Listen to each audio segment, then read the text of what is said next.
समन्ता चक्रवालेषु अत्रा गच्छन्तु देवता सद्धम्मं मुनि राजस्स सुनन्तु सग्ग मोक्खदं ධම්මස්සවන කාලෝ අයං බදන්තා ධම්මස්සවන කාලෝ අයං බදන්තා ධම්මස්සවන කාලෝ අයං බදන්තා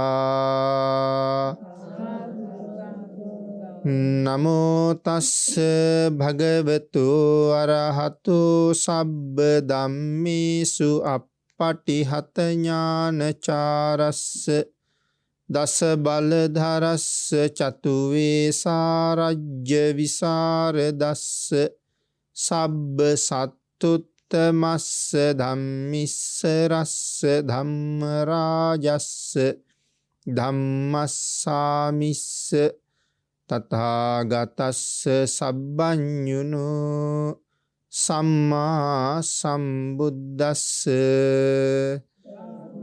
නමෝ තස්ස භගවතු අරහතු සබ්බ ධම්මේසු අප්පටිහත ඥානචාරස්ස දස බලධරස්ස චතු වේසාරජ්‍ය විසරදස්ස සබ්බ සත්තුත්තමස්ස ධම්මිස්ස රස්ස ධම්ම රාජස්ස ධම්මස්සාමිස්ස තථාගතස්ස සබ්බඤුනෝ සම්මා සම්බුද්දස්ස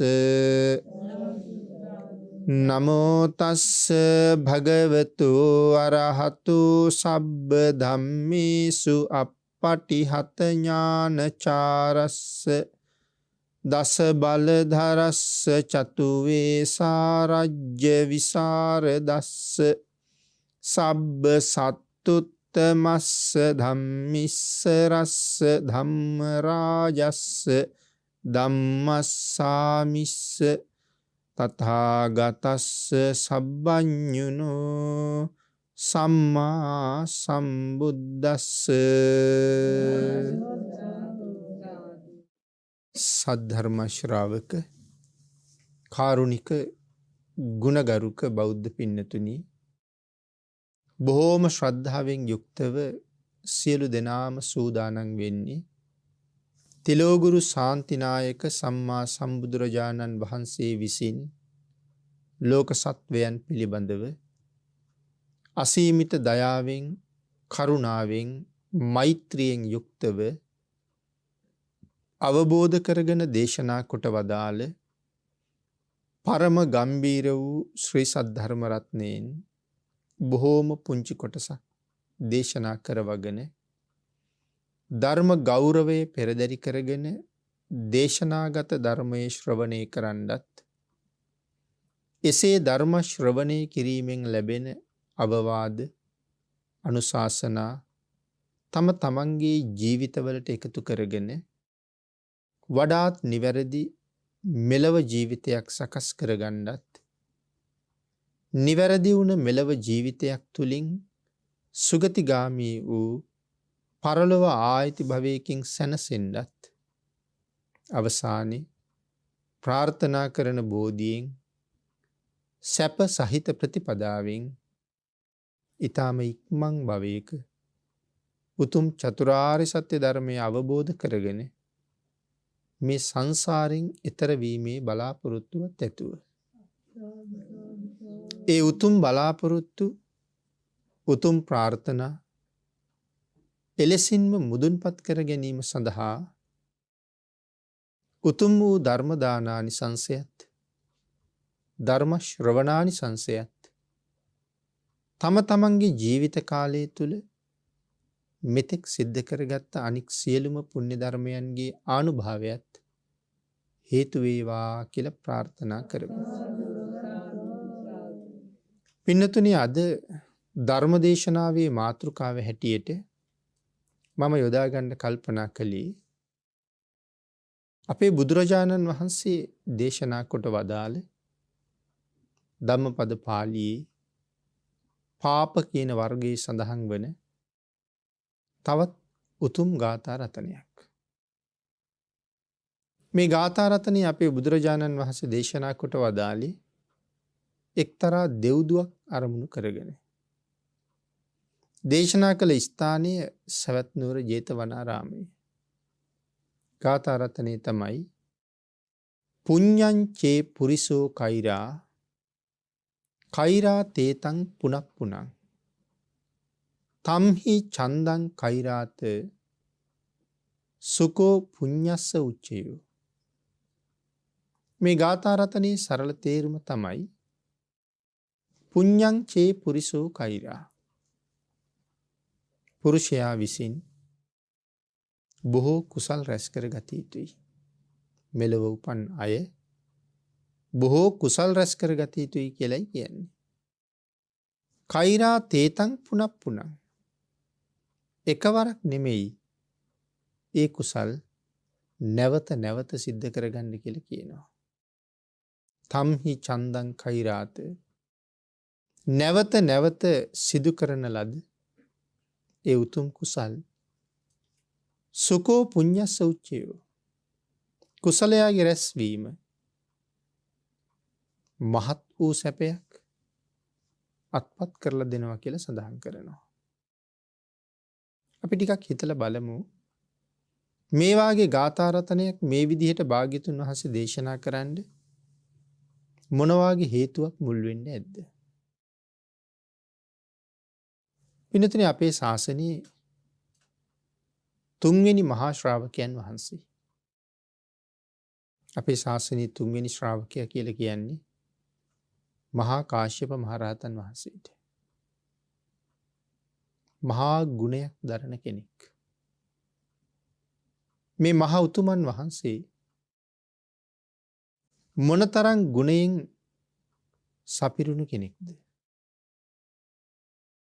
රහත් වුණාට පස්සේ නෙමෙයි, රහත් වෙන්න කලින් කාශ්‍යප කුමාරයාගේ ගුණය සමහර තැන්වල පැහැදිලි වෙනවා. ඒකට එක තැනක් තමයි මුලින්ම භාග්‍යතුන් වහන්සේ හොයාගෙන ඉන්න අවස්ථාව. ගිහි කාලේ නම පිප්පලි. පිප්පලි කුමාරයා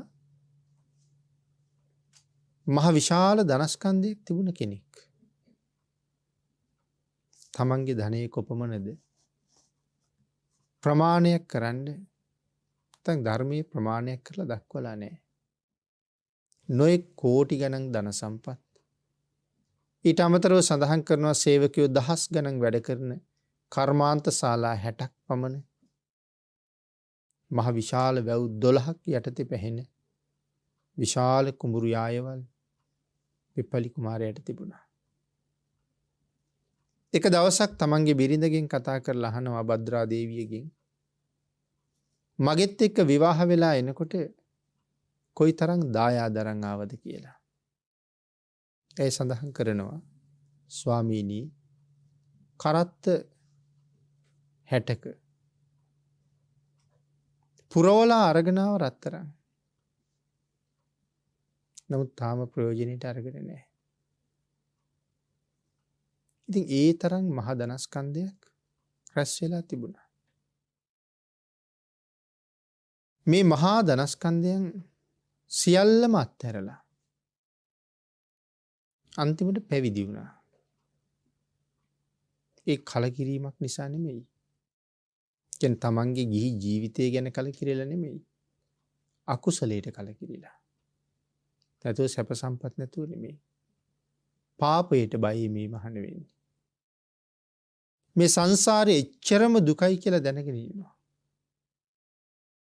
විනතනික අර භද්‍රා දේවිය අරගෙන ඇවිල්ලා තියෙන දායාද ප්‍රමාණය ගැල් 60ක නෙමෙයි.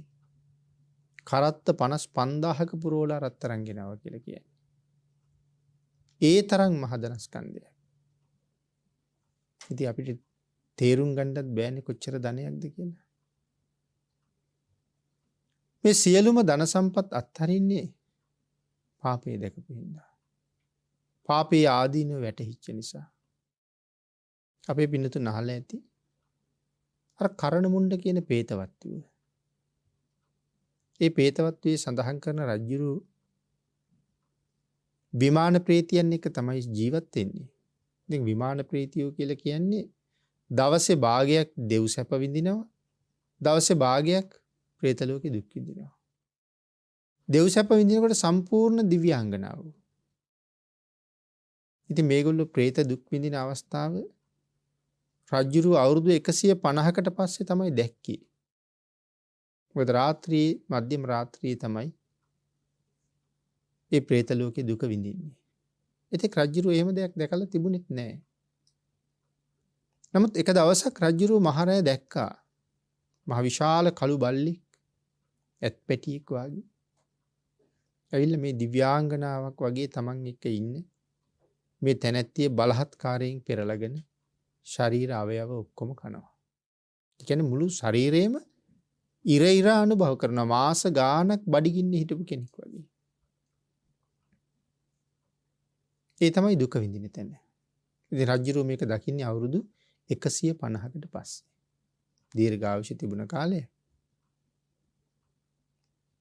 දවස් 3ක්ම රජුරෝ මේක බැලුවා. තුන්වෙනි දවසේ විසපෝපු ඊයකින් විදලා අර සුනකයා මරලා දැම්මා.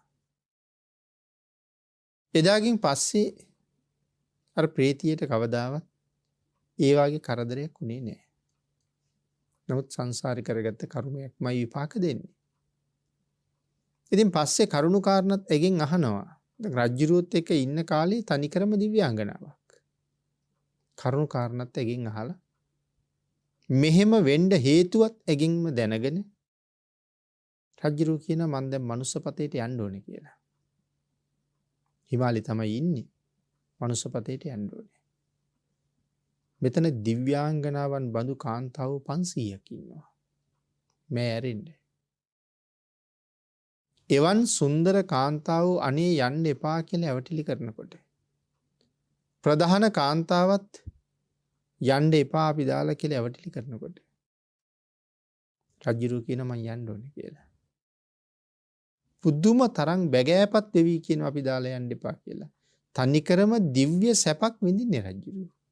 ආහාර පාන, පළතුරු, විමාන, යහනාවල් මේ සියල්ලම දිව්‍යමයයි. ඒ සියලු සැප අත්හැරලා රජුරු කියන මට යන්න ඕනේ කියලා.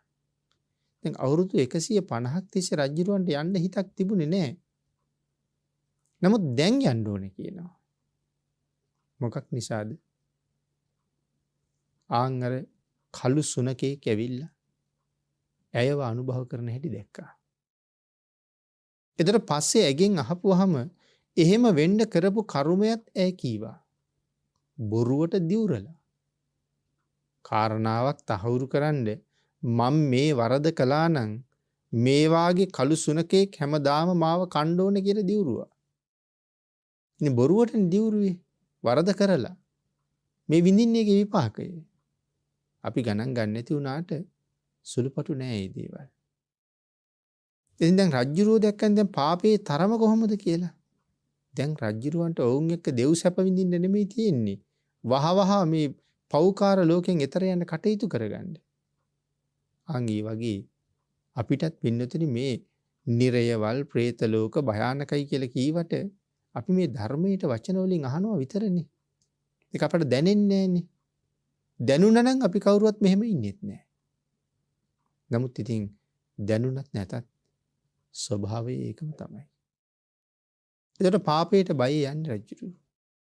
ඒ වගේ පිප්පලි කුමාරයාත් මේ සියලු ධන සම්පත් අත්හරින්නේ අකුසලයෙන් ගැලවෙන්න ඕන නිසා. සංසාරයෙන් මිදෙන්න ඕන නිසා. ඉතින් එහෙම ගිහිල්ලා පැවිදි වෙනවා. හැබැයි ඉතින් පිප්පලි කුමාරයා විතරක් නෙමෙයි දෙන්නම පැවිදි වෙනවා. ධනෙ අත්හැරලා. පිප්පලි කුමාරයා යනවා ගුරුවරයෙක් හොයාගෙන. අපේ බුදුරජාණන් වහන්සේ දන්නවා. මගේ ශාසනයේ 3 වෙනි ශ්‍රාවකයා අද මාව හොයාගෙන එනවා කියලා. ඉතින් ගහක් මුල වැඩ ඉඳලා තමන් වහන්සේ ඉන්න තැන දැනගන්න මහා ආශ්චර්යමත් රශ්මි කදම්බයක් විහිදෙව්වා කියලා කියන්නේ. ඒක පුදුම ආලෝකයක්. රශ්මි පුඤ්ජයන් විහිදෙව්වා කියලා තමයි සඳහන් කරලා තියෙන්නේ. ඒ කියන්නේ බුදුරැස් කැට කැට විහිදෙන්නේ. ගිහිල්ලා ගස්වල අතුවල කොළවල රිකිලිවල වැදුන ගමන් අර මල් වෙඩි ඉහිරෙනවා වගේ නැවත නැවත රශ්මියෙන් විහිදුවනවා. ඉතින් මේ එළිය දැක්කහම පිප්පලි කුමාරයා කල්පනා කළා කොහෙන්ද මේ එළිය? මොකද්ද මේ එළිය? කැලෑවට එබිල බලහම නුග ගහක් මුලින් ගිනි කඳක් වගේ දිලෙන්න කෙනෙකුගේ ශරීරයෙන් තමයි මේ ආලෝක කදම්බ විහිදෙන්නේ. තීරණය කළා එකත් එකටම මේ වෙන කවුරුවත් නෙමෙයි. මේ තමයි මගේ ශාස්ත්‍රුන් වහන්සේ. එතන ඉඳලා මුව මඩල නම් නොබලා බිම් බලලා නැමි ගිහිල්ලා භාග්‍යතුන් වහන්සේට වන්දනා කරලා කියනවා ස්වාමීනි ඔබයි මගේ ශාස්ත්‍රු ස්වාමීනි ඔබයි මගේ ශාස්ත්‍රු ස්වාමීනි ඔබයි මගේ ශාස්ත්‍රු කියලා. 3 වතාවක් ප්‍රකාශ කරාම අපේ බුදුරජාණන් වහන්සේ සඳහන් කළා කාශ්‍යපය මම තමයි ඔබේ ශාස්ත්‍රු. හැබැයි දේශනා කරලා කියනවා කාශ්‍යපය මේ ප්‍රකාශය කරන්න පුළුවන් මට විතරයි කියලා. මම තමයි ඔබේ ශාස්ත්‍රු කියලා කියන්න පුළුවන් භාග්‍යතුන් වහන්සේට විතරයි කියලා කියන්නේ. ඇයි මේ ලෝකේ වෙන කාටවත් කියන්න බැරිද? සඳහන් කරනවා කියන්න නම් පුළුවන්. කියලා ඉවර වෙනකොට මොකද වෙන්නේ කියලා. කියලා ඉවර වෙනවත් එක්කම තල් ගහකින් ගෙඩියක් ගැලවෙනවා වගේ හිස බෙල්ලෙන් ගැලවිලා බිම වැටෙනවා කියලා කියන්නේ. බිම වැටලා කාශ්‍යප කුමාරයා ගාවට රෝල් වෙනවා කියලා කියන්නේ. ඒ තරම් ගුණයක් දරනවා තවත් වෙනත් කෙනෙකුට කියන්න බෑ මමයි ඔබේ ශාස්ත්‍රු කියලා. ඒතරම්ම ගුණවත්. භාග්‍යතුන් වහන්සේම සඳහන් කරනවා මේකට ප්‍රමාණයන්. කාශ්‍යපේ මහ මුහුද ළඟට ගිහිල්ලා කිව්වොත් මහා සාගරයේ ඔබ මගේ ශාස්ත්‍රු කියලා සාගරයට ඒක අනුමත කරන්න පුළුවන් නම් අබ පියල්ලකට ගණ්ඩ ජල බින්දුවක් නැතුව වේලෙනවා කියලා කියන්නේ. මහ මෙර ළඟට ගිහිල්ලා කිව්වොත් මහ මෙර ඔබ මගේ ශාස්ත්‍රු කියලා මිටින් ගත්ත 10 මිට දිග ඇරියාම ඉහිරෙනවා වගේ යදුන් 84000ක් උස මහමේරු පර්වත රාජයා ඉහිරෙනවා කියලා කියන්නේ. මහමේරු පර්වතයේ උස යදුන් 1,68,000ක්. මහ පොළොවෙන් උඩට යදුන් 84000යි මහ පොළොවෙන් යටට යදුන් 84000යි. එහෙමයි තියෙන්නේ. පොළොව මතු පිටින් අපිට පේන්නේ යදුන් 84000ක් විතරයි. ඉතින් මේ මහමෙර ඉහිරෙනවා කියනවා කාශ්‍යප කුමාරයාගේ ගුණයට. මහ පොළොවට කිව්වොත් මහ පොළොව වෙවුලනවා කියලා කියන්නේ. ඔබ මගේ ශාස්ත්‍රු කියලා කිව්වම.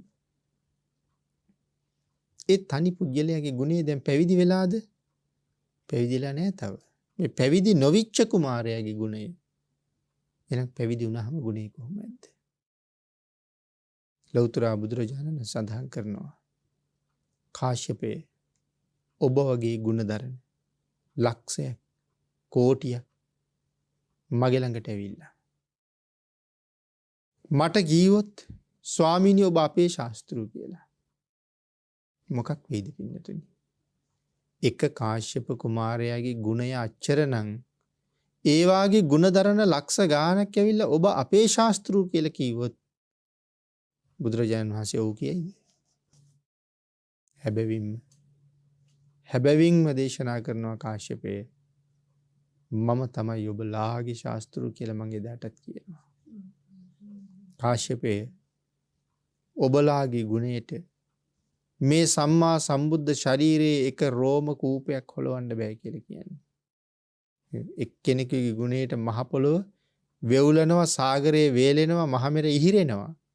එවන් ගුණවතුන් ලක්ෂ ගානගේ ගුණයට බුද්ධ ශරීරයේ රෝම කූපයක්වත් හොල්ලන්න බෑ කියලා කියන්නේ. පාංශුකූල චීවරයේ කොන පෙන්නලා දේශනා කරනවා ඔබලාගේ ගුණයට මේ පාංශුකූල චීවරයේ කොනවත් හොලවන්න බෑ කියලා. එහෙනම් භාග්‍යතුන් වහන්සේ කොච්චර ගුණවත් ඇද්ද?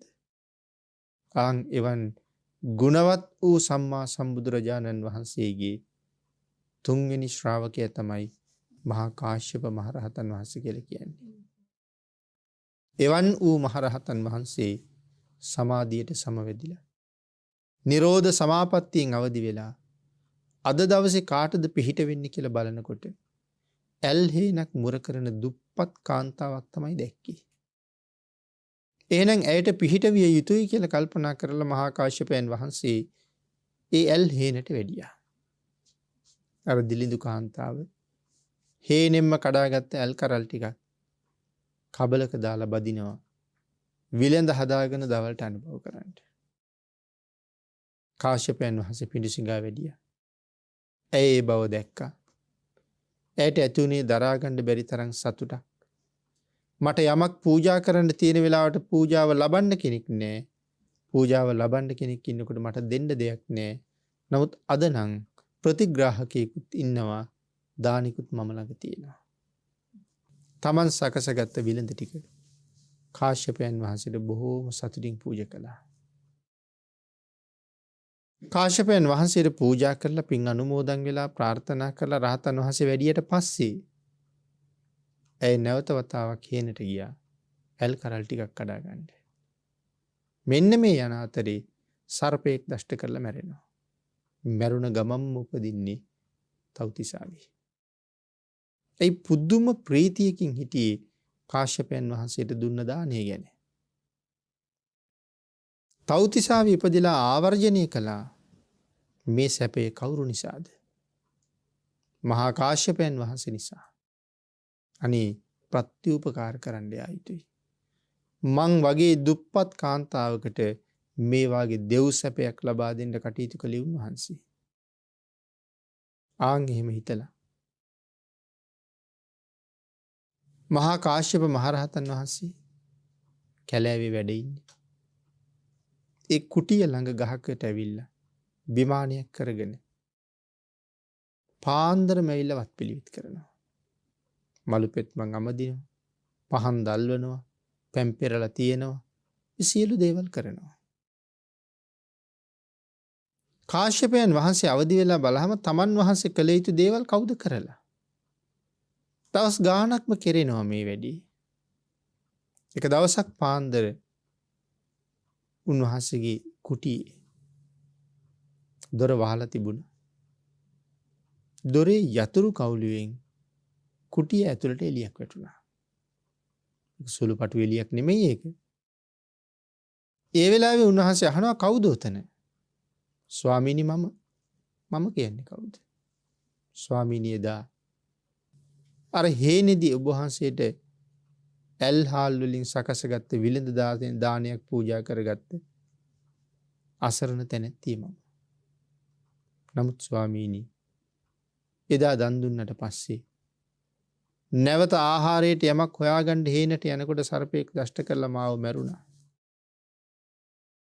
නමුත් ඔබ වහන්සේට දන් දීපු පින ඒ සතුට මගේ ජීවිතේ පුරාම පිරීලා තිබුණා. ඒ සතුටින්ම මරණයට පත්වෙච්ච මම දෙව්ලොව ඉපදුනා. ඉතින් මට දිව්‍යමය ඉසුරක් ලබලා දුන්නේ ඔබ වහන්සේට ප්‍රත්‍යූපකාර කරන්න ආපු මම ලාජා කියලා දෙව්දුවක් ස්වාමීනි කියලා සඳහන් කළා. සඳහන් කළා කමක් නැහැ. හැබැයි අදින් පස්සේ මොනම හේතුවකටවත් මගේ කුටිය පැත්ත පලාතටවත් එන්න එපා කිව්වා. ඒ කියන්නේ කාටද? දිව්‍යාංගනාවකට. ඇයට ගොඩාක් දුක හිතුණා. අසල තිබුණ ගහකට වෙලා විමානයකට වෙලා කඳුළු පෙර පෙර අඬනවා. බුදුරජාණන් වහන්සේ දැක්කා. ආන්ගේ දෙව්දුව කැඳවලා අපේ බුදුරජාණන් වහන්සේ ඇයට දේශනා කරපු ගාථා රත්නය තමයි අපි මේ මාතෘකා කරගත්තේ. භාග්‍යතුන් වහන්සේ දෙව්දුවට සඳහන් කරනවා. ඇයි අඬන්නේ? ඒ කරුණ ඔක්කොම කියනවා. කියහම සඳහන් කළා. කාශ්‍යපයන් වහන්සේ තෙන්ට එන්න එපා කිව්වා කියලා. පින් කරන එක නතර කරන්න එපා. එකවරක් නෙවෙයි, දෙවරක් නෙමෙයි, 100,000 වර කරගන්න තියෙනවා නම් වටිනවා. 100,000 වර කරගන්න තියෙනවා නම් වටිනවා. එක පින්කමක් එක පාරක් කරලත් හරින්න එපා කියලා කියන්නේ. නැවත නැවත කරන්න. පුඤ්ඤංචේ පුරිසෝ කෛරා කෛරා තේතම් පුනප්පුනං කියලා කිව්වේ ඒකයි. පින නැවත නැවත කරන්න. එතකොට තමයි මේක නිකන් පින් කන්දක් වගේ පේන්න පටන් ගන්න. උදාහරණයක් හැටියට අපි ජිල් බෝල ටිකක් අරගෙන එකක් මිදුලට දානවා. ලොකු පෙනුමක් නැහැ. 10ක් විතර තියෙනවා එතන. දැන් ටිකක් පේනවා. 100ක් කමාරක් එතන ගොඩ ගහනවා. දැන් තියෙන්නේ ලොකු ජිල් බෝල කන්දක්. එතකොට ඒ කොහොමද එහෙම ලොකු කන්දක් හැදුනේ? එක එකතු කරපු නිසා. එතකොට සත්වයාට පින් කරද්දිත් කියනවා එකම කුසලයේ වුණත් නැවත නැවත කරන්න කියලා. එතකොට තමයි ප්‍රගුණ බවක් ඇති වෙන්නේ. මනාව ප්‍රගුණ වෙන්න අඩුපාඩුවෙන් තොරව පින්කම කරන්න පුළුවන්. අංගික නිසා සඳහන් කරනවා නැවත නැවත කරන්න. එතෙන්ට එන්න එපා කිව්වා කියලා පින් කරන එක අත්හරින්න එපා. මහබෝසතාණන් වහන්සේ පින් කරපු හැටි කොහොමද ලක්කන වාගේ සූත්‍ර අට කතාවල සඳහන් කරලා තියෙන්නේ? කටත්තා, උපචිතත්තා, උස්සන්නත්තා, විපුලත්තා. පින් කරන්න ඕනේ. නැවත නැවත කරන්න ඕනේ. ඊළඟ එතකොට තමයි උස්සන්නත්තා විපුලත්තා. නැවත නැවත එකතු කරනකොට ඒක ඉස්සිලා පේනවා. ජිල් බෝල එකින් එක වැඩිපුර වැටෙනකොටනේ ජිල් බෝල කන්දක් හැදුනේ. ඒ වගේ පින්කම නැවත කරනකොට ඒක මහ පින් කන්දක් බවට පත් වෙනවා. විපුලත්තා. ඒ කුසලයේ තමයි සත්වයාට විපුල ඵල ගෙනල්ලා දෙන්නේ. එනම් භාග්‍යතුන් වහන්සේ මෙතන සඳහන් කළා මේ දෙව්දුවට පුඤ්ඤංචේ පුරිසෝ කෛරා කියලානේ සඳහන් කළේ. උපන්නා වූ පුරුෂයා විසින් බොහෝ කුසල් රැස් කරගත යුතුයි. එතකොට මොනවටද මේ පුඤ්ඤං කියලා කියන්නේ? පුඤ්ඤ කියලා කියන්නේ කුසල් වලට. එතකොට පින් කියලා කියන්නේ පින් සහ කුසල් කියලා දෙකක් මේ ශාසනයේ නැහැ. පින් කියලා කියන්නේත් කුසල් කියලා කියන්නේත් එකකටමයි. ත්‍රිපිටකයේ ඒක මනාව ඔප්පු කරන්න උදාහරණ මූලාශ්‍ර සාධක ඕන තරම් හොය හැකි. පිනයි කුසලයයි කියන්නේ දෙකක් නෙමේ. පිනයි කුසලයයි කියන්නේ එකක් කියන කාරණාව. ඉතින් එහෙමනම් ඇයට සඳහන් කරනවා පුඤ්ඤං. පින් කරන්න. නැවත කරන්න. කොහොමද? දන් දෙන්න. සිල් රකින්න. භාවනා කරන්න. විශේෂයෙන් මෙතන සඳහන් කරනකොට මේ දස දාන වස්තුව. දස පුණ්‍ය ක්‍රියාවල්. මේ නොයෙක් දේවල් පැහැදිලි කරනවා. සිල් රැකීම, භාවනා කිරීම, පින් දීම, පින් අනුමෝදන් වීම. මේ සඳහන් කරන්නේ මේ පුඤ්ඤං කියන එකට කාරණා. පින් දීම සහ පින් අනුමෝදන් වීම. ඊළඟට සඳහන් කළා වතාවත් කිරීම, පිදිය යුත්තන් පිදීම, දහම් දෙසීම, දහම් ඇසීම, සම්මා දිට්ඨියට පැමිණීම. මෙන්න මේ කාරණා 10. පුඤ්ඤං කියන කාරණාව යටදී පැහැදිලි කරනවා. එහෙනම් මුලින්ම තියෙන්නේ සිල් රැකීම. සිල් රකින්නවා කියන කාරණාව මේ ලෝකෙ කොච්චර උසස්ද? මෙලව උපන් මිනිසා විසින් කළ යුතු හොඳම ක්‍රියාවන්ගෙන් එකක් තමයි සිල් රකින්නවා කියන එක. ඒක අපිට කොච්චර උපකාර කරනවද? දැම්ම තේරෙන්නේ නැති වුණාට මැරෙන වෙලාවටයි තේරෙන්නේ. මොකද කෙනෙක් මැරුණොත් ආයෙ උපදිනවනේ. අපි හොඳාකාරවම දන්නවනේ. මැරුණොත් උපදිනවා. හැබැයි උපදින බව දන්නවා. උපදින තැන දන්නේ. කවුරුත් කැමතිද සතර අපායේ උපදින්න?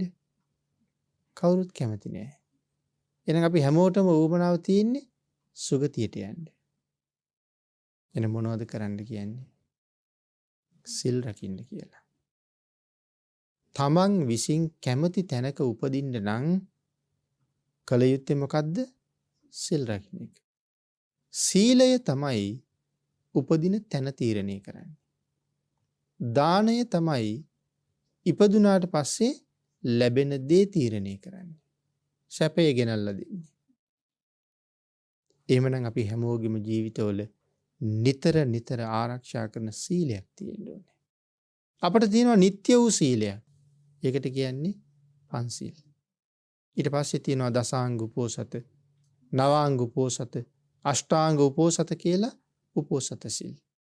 සෑම මාසයකම උපෝසතයක් සමාදන් වෙලා ලබා ගන්න කුසලයක් හැමදාම පන්සිල් රැකලා ලබා ගන්න කුසල ගොඩට එකතු කරන්න ලැබුණාම මහ විශාල පින් කන්දරාවක් බවට පත් වෙන්නේ නැද්ද ඒක? එහෙමනම් අපිට ඊටාම වටිනවා මැරිලා ආය උපදින තැන මනා සුවදායක තැනක් බවට පත් කරගන්න මොනවද වටින්නේ? සීලය. උපදින තැන තීරණය කරන්නේ සීලයෙන්. ඉපදුනාට පස්සේ ලැබෙන දේ තීරණය කරන්නේ දානයෙන්. එහෙනම් සීලයයි දානයයි දෙකම මේ ජීවිතේට අත්‍යවශ්‍යම කාරණා. අනික තමයි භාවනා කිරීම. සීලයෙන් මොනවද හික්මවන්නේ? සීලයෙන් හික්මවන්නේ කය. භාවනාවෙන් හික්මවන්නේ හිත.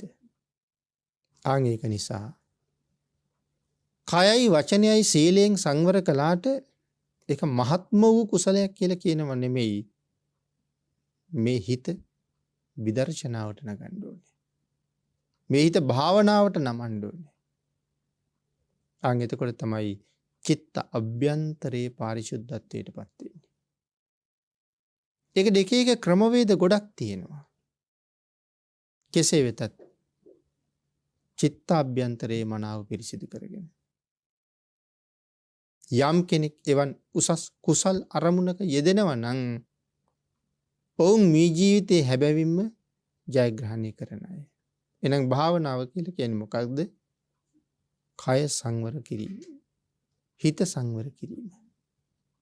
භාවනාව කියන්නේ හිත සංවර කිරීම. ඒ සඳහා භාවනාමය කුසලය ප්‍රධාන වශයෙන් අත්‍යවශ්‍යමයි. හැකි හැම මොහොතක්ම ජීවිතයේ භාවනාවකට යොමු කරන්න ඕනේ. ඒක අපිට මහත් වූ ලාභ සහිතයි. ඊළඟට පින්නතුනි සඳහන් කළා. දැන් අපි සීලය, දානය, භාවනාව කියන කාරණායි කතා කළේ. ඊළඟට මෙතන සඳහන් කළා පින් දීම සහ පින් අනුමෝදන් වීම. පින් දීම කාටද අපි පින් දෙන්නේ? මේ ගියේ නෑයන්ට. මේ දේශනාව සිද්ධ කරලා බලාපොරොත්තු වෙන්නේ ඒ මේ ගියේ නෑයන්ට පින් දෙන එක. එහෙනම් පින් දීම කියලා කියන්නේ ඒකට. හැබැයි දැන් ධර්ම දානමය පින්කමක් කරලා එයින් ලබා ගන්න කුසල් නිදන ප්‍රාප්තියට පත් වුණ අයට අනුමෝදන් කරාම පින්කම කරපු අයට ඌනතාවයක් තියෙනවද? Tamanට කුසල් අඩු වෙයි කියලා බලාපොරොත්තු වෙනවද? ඒ මගේ පිනනේ දීලා තියෙන්නේ. මම විසින් මල් පූජාවක් කරලා ලබාගත්ත මගේ පින තව කෙනෙකුට දීලා තියෙන්නේ. අමනාප වෙන්න කාරණාවක්ද? ඔහුට ඒ පින දුන්නහම මට මොකද වෙන්නේ? Tamanට ලැබෙන කුසලයේ තමයි ඒ වාගේ දෙකක් ලැබෙන එක. මේ ශාසනයේ තියෙන්නේ දෙන්න ලැබෙන වැඩපිළිවෙලක්. අත්හරින්න තමයි ලැබෙන්නේ. හැබැයි ලබන්න හිතාගෙනත් හැරියොත් මොකද වෙන්නේ? මුකුත් හම්බ වෙන්නේ නැහැ. කෙලස් නැති කරගන්නත් තරලා දාන්නයි කියන්නේ. එතකොට තව බොහෝ භවභෝග සම්පත් පින්කම් කරගන්න ලැබෙනවා. උතුම් කුසල් සම්පූර්ණ කරගන්න ඒ අවශ්‍ය දේවල් ලැබෙනවා. ඒ නිසා Tamanට වෙහෙසිලා මහන්සි වෙලා කරන්න තරම් දෙයක් නැහැ.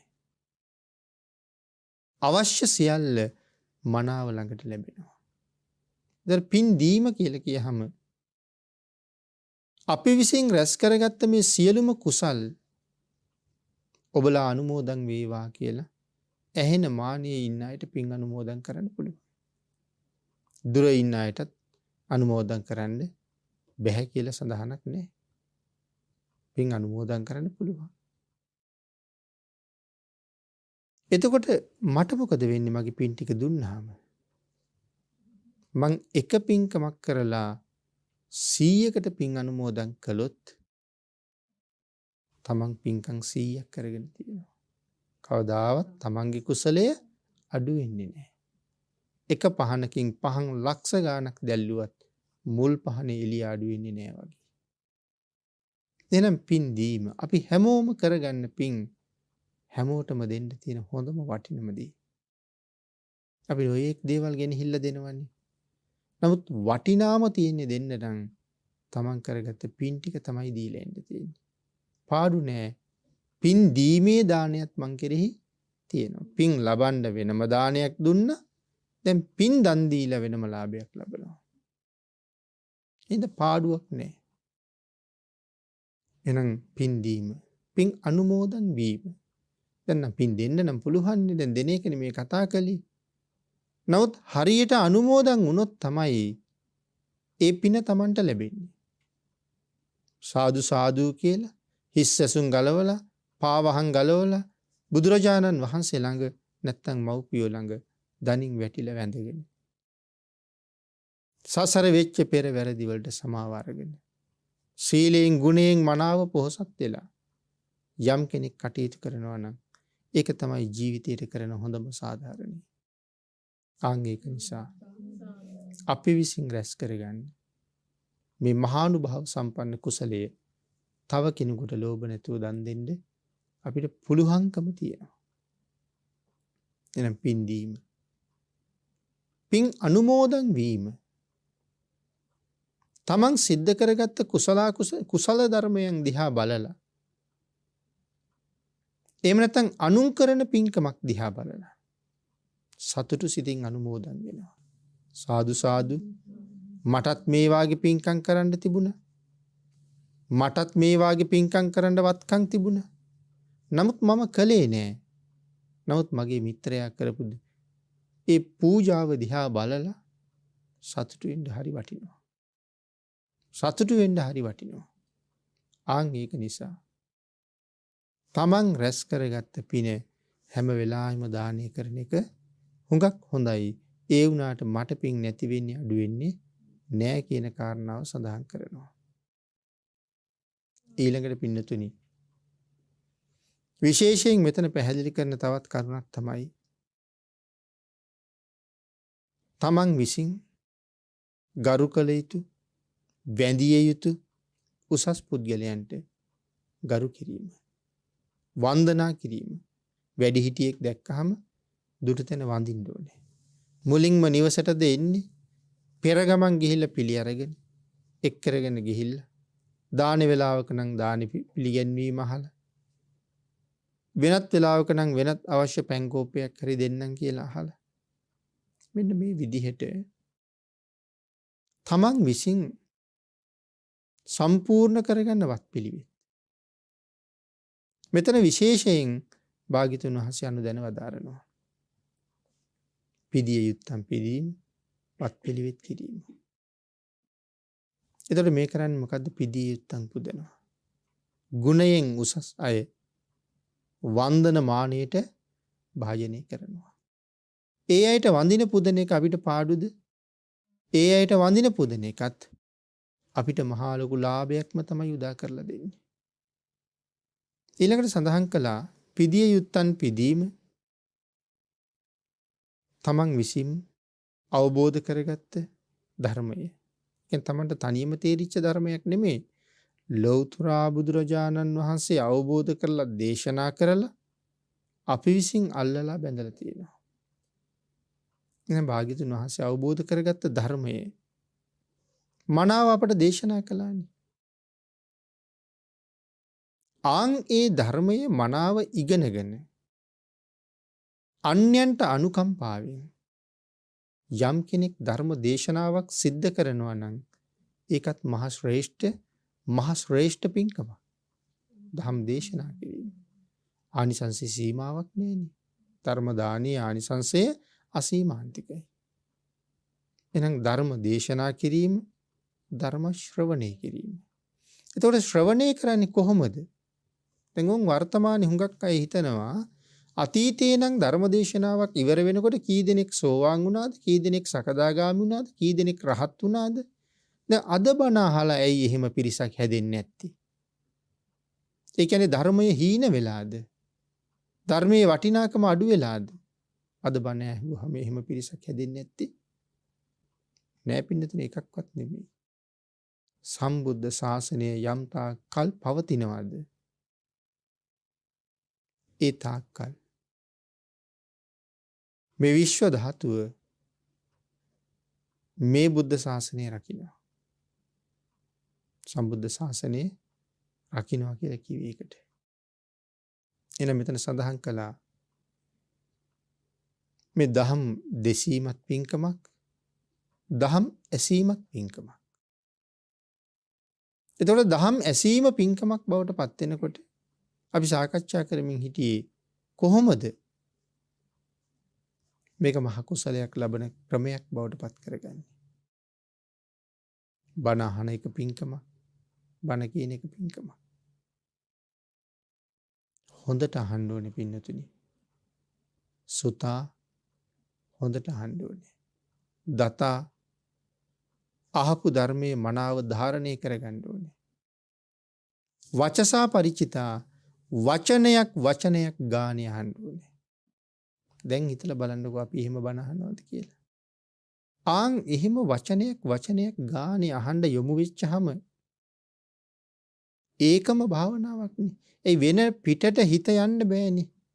මේ ධර්ම කාරණාව අහලා ඉවර වෙනකොට ඊළඟ කරුණට මග ඇරින්න ඕනේ. ඒකම භාවනාව. එහෙනම් බණ කියන එකත් ධර්ම දේශනා කරවන එකත් මේ මහා කුසල් ගණේටම තමයි අයිති වෙන්නේ. ඊළඟට සඳහන් කළේ සම්මා දිට්ඨික වීම. ඇත්ත ඇති හැටියෙන් පිළිගැනීම. භාග්‍යතුන් වහන්සේගේ වචනය දරනවා. අන්නේ මතවාද මට ඒ තරම් ප්‍රයෝජනයක් නෑ. නමුත් භාග්‍යතුන් වහන්සේගේ මතය ඊටම වටිනවා. කල යුත්ත මේකයි, නොකල යුත්ත මේකයි, හරි මේකයි, වැරදි මේකයි කියන කාරණාව මනාව නිවැරදිව අවබෝධ කරගන්න ඕනේ. ආන් එහෙම අවබෝධ නොකරගෙන එහාට මෙහාට හැමතැනම පැටලුණොත් Tamanට තීරණයක් ගන්න බැරි වෙනවා කෝකද හරි කෝකද වැරදි කියලා. ආන් ඒක නිසා හැම වෙලාවෙම උත්සාහ කරන්න ඕනේ සම්මා දිට්ඨිය මත පිහිටලා කර්මයයි කර්මඵලයයි මනාව අදහගෙන විශ්වාස කරගෙන කටයුතු කරන්න. එහෙනම් එතකොට මේ සඳහන් කරපු කාරණා 10ම එකපාරක් කියලා ඉන්න නෙමේ. වරක් දෙවරක් තුන් වරක් නෙමෙයි. පුළුවන් නම් 10 වරක් හරි මේ දේවල් කරගන්න උත්සාහ කරන්න ඕනේ. එතකොට තමයි බොහෝ දිනකට හොඳට පේන්නේ. ඊළඟට සඳහන් කළේ පින්නතිනි චන්දං කෛරාත. කැමැත්තෙන් දියුණු කිරීම. කැමැත්තෙන් කුසල් කිරීම. ඒකයි මෙතන චන්දං කෛරාත කියලා කියන්නේ. මනාව රැකගත්ත සීලය මනාව සුරක්ෂිත කරගන්න හැම වෙලාවෙම උත්සාහ කරන්න ඕනේ. දියුණු කිරීමය පින්කම් කරපු හැම වෙලාවෙම කුසලයේ කෙරෙහි මනාව කල්පනා කරන්න ඕනේ. කුසලයේ කෙරෙහි මනාව පිහිටන්න ඕනේ. යමෙක් කුසලයේ කෙරෙහි මනාව පිහිටලා ඉන්නවා කියලා කියන්නේ ඒ පුද්ගලයා විසින් සමාදන් වෙච්ච සිල්පදයට මනාව ගරු බුහුමන් දැක්කුවා කියන එකයි. අපිට සිල් රකින්න වෙන්නේ එහෙමනේ. සිල්පදයට ගරු කරන්නේ නැත්නම් ඕන තැනක කැඩෙන්න පුළුවන්. අපි කියමු වටිනා මාලයක් අපි ගාව තියෙනවා කියලා. ඒක පරිස්සම් කරගන්න නැත්නම් ඕන තැනක කැඩිලා වැටෙන්න පුළුවන්. අන් ඒ වගේ තමයි සිල් ගන්න නම් ඕන තරම් පුළුවන්. සිල් රකින්නකොට තමයි අපහසුතාවය දැනෙන්නේ. සිල් ගන්න ඕන තරම් පුළුවන්. එතකොට සීලය ගැන කියන තවත් සඳහන් කරනවා සමාදන් වෙන සීලයක් සමාදන් නොවන සීලයක්. එහෙමත් ආකාර දෙකක් තියෙනවා. සම්පත්ත විරති. සමාදාන විරති. ඒ සම්පත්ත විරති කියලා කියන්නේ. සම්පත්ත විරති කියලා මෙතන සඳහන් කරන්නේ. තමන් විසින් රැස් කරගත්ත උතුම් කුසලානුසල ධර්මයන් මම ගාව තියෙනවා කියලා හිතනවා. අපි ඉතින් සිල් ගන්න ඕනේ නෑනේ. අපි ගාව සිල් තියෙනවනේ කියලා සමහර අය කියනවනේ. අපි මොකටද පොයට ගිහිල්ලා සිල් ගන්න? අපි වැරදි කරන්නේ නැත්නම් සිල් ගන්න ඕනේ නෑනේ. ඒගොල්ලෝ අතින් වෙන වැරදි ප්‍රමාණය ඒගොල්ලන්ටවත් තේරෙන්නේ නෑ. සිහිය ප්‍රඥාව නැති හින්දායි මේ එහෙම කියන්නේ. ඉතින් නමුත් මෙතන විශේෂයෙන් සඳහන් කරනවා. ඒ තමන් විසින් සම්පූර්ණ කරන සීලය සමාදන් වෙච්ච සීලයක් විය යුතුයි. පව් කරන්නේ නැත්නම් අපි මොකටද සිල් ගන්න කියන කාරණාව නෙමෙයි වටින්නේ. ස්වභාවයෙන් සිල්වත් අය ලෝකේ ඉන්නවා. එහෙම වුණත් සමාදන් වුණ සීලයක් ශ්‍රේෂ්ඨයි. ලෞතර බුදුරජාණන් වහන්සේ ළඟ භික්ෂූන් වහන්සේලා ළඟ කවුරුවත් හමු නොවුනොත් තමන් තනියම සිල් සමාදන් වෙන එක වටිනවා. වැඩිහිටියෙක් ඉන්නවා නම් වැඩිහිටියන්ගෙන්ම සිල් ගත යුතුයි. සම්පත්ත විරති කියලා කියන්නේ අපි ගාව සිල් තියෙනවා මොකටද ගන්න කියලා අහනවා වගේ ආංගෙහිමයි. සමාදාන විරති කියලා කියන්නේ සමාදන් වෙලයි ඉන්නේ සිල්පද ටික මෙන්න මේ ශික්ෂාපද කඩන්නේ නැහැ කියලා. ඊළඟට මෙතන සඳහන් කරපු කාරණාව තමයි පින්නතුනි. කුසලය හැම වෙලාවෙම සිහිපත් කරන්න ඕනේ. තමන් කරපු පින්කමක් ගැන ආවර්ජනය කර සතුටු වෙන මොහොතක් ගානේ ආපහු කුසල් වැඩෙනවා.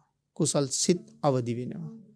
ආන් ඒක නිසා නැවත පින් කරන්න කියලා භාග්‍යතුන් වහන්සේ දෙවඟනට පැහැදිලි කළා. පුඤ්ඤස්ස උච්චයෝ සුඛෝ. ආන් එහෙම නැවත කරන කුසලය මහත් සැප විපාක ගෙනල්ලා දෙනවා. නැවත කරන කුසලය මහත් සැපයක් අත්පත් කරලා දෙනවා. එතකොට මහත් සැපයක් අත්පත් කරලා දෙනවා කියලා කියහම ඒ කුසලයට මොනවද මේ ලෝකේ කරන්න බැරි? කෙනෙක් වෙනුවෙන් යමක් දෙනකොට පුළුවන් නම් දෙන්න තියෙන හොඳම දේ තමයි පින් දෙන එක. මොකද ඒ කුසලය ඔහු හරියට අනුමෝදන් වුණොත් දෙව්ලොව උපද්දවන්න තරම් බලවත් කියන කාරණාවයි සඳහන් කරන්නේ. එහෙනම් නැවත මේ හැම පින්කමක්ම ආපහු හිතලා අපි කරන්න ඕනේ. එක දවසක් සිල් ගන්න එක නෙමෙයි වැඩි වාර ගානක් සිල් රකින්න ඕනේ. එක දවසක් දන් දෙන්න නෙමෙයි නැවත දන් දීම ප්‍රගුණ කරලා තියෙන්න ඕනේ. එක දවසක් ආර්යයන්ට උපකාර කළා විතරක් නෙමෙයි හැමදාම සංඝෝපස්ථානයට එළඹෙන්න ඕන පුළුවන් නම් ඒ තුලින් තමයි අසීමාන්තික පින් ජීවිතයට රැස් වෙන්න නිසා පසුතැවෙන්න එපා. නැවත කුසල් කරලා සුගතියෙන් සුගතියට යන්න වීරිය වඩන්න කියලා දෙව්දුවට භාග්‍යතුන් වහන්සේ අනුශාසනා කළා. ඒක දෙව්දුවට විතරක් නෙමෙයි ඔබ අපි හැමෝටම කෙරෙන අනුශාසනාවක්. ආන් ඒක නිසා අපි හැමෝම කල්පනා කරන්න ඕනේ. දවසේ කොයියම්ම මොහොතක හරි අඩුම තරමේ භාග්‍යතුන් වහන්සේට ගුණ කියා වන්දනා කරන්නවත් කාලයක් වෙන් කරනවා මගේ ජීවිතය කියලා. අපි හැම දෙයකටම කල් වෙන් කළා. භාග්‍යතුන් වහන්සේ වෙනුවෙන් වෙන් කරපු කාලයක් තමයි අපිට නැත්තේ. අන් ඒක නිසා ඒ කාලයත් වෙන් කරන්න. පුළුවන් තරම් කුසල් දහම් රැස් කරන්න. හැම වෙලාවෙම කුසලයෙන් පෝෂණයටපත් වෙන්න. කුසලයෙන් පිරිච්ච ජීවිතයක් තියන අය මරණයට කවදාවත් බය නැති අය. ඇයි බය නැත්තේ? මේ ජීවිතය අත්හැරපු ගමන් මීට වඩා හොඳ තැනක උපදිනවා කියන කාරණාව ඒ අය හොඳාකාරවම දන්නවා. අපේ පින්නතුනුත් ඒ අභිමානයේ හිතේ තියාගෙන ජීවිතින් සමුගන්න වාසනාව ලබන පිරිසක් විය යුතුයි.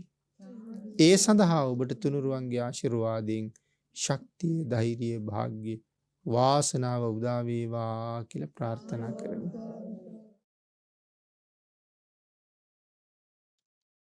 පින්නතුනි අද මේ උතුම් ධර්ම දේශනාවේ දායකත්වයේ දරනු ලබනවා ගණේගොඩ හල්මිල්ල වැවේවි පදිංචි ඩී.පී.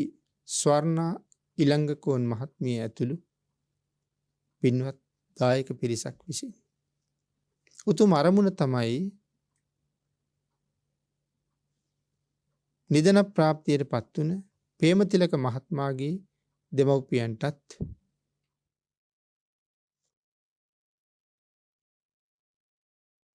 ඉහළ දියදොර විසූ කීර්තිරත්න පියාණන්ටත් ඒ වගේම මේ සඳහා සම්බන්ධ වූ සියලු දෙනාගේම නමින් නිදන ප්‍රාප්තියට පත්වන සංසාරගත සියලුම ඥාතීන්ටත් මේ පින් අනුමෝදන් වේවා. අසනීප තත්ත්වයෙන් පසුවෙන ප්‍රේමතිලක මහත්මයාට ඉක්මන් සුවය නිදුක් නිරෝගී භාවයේ චිරජීවනයේ සැලසේවා.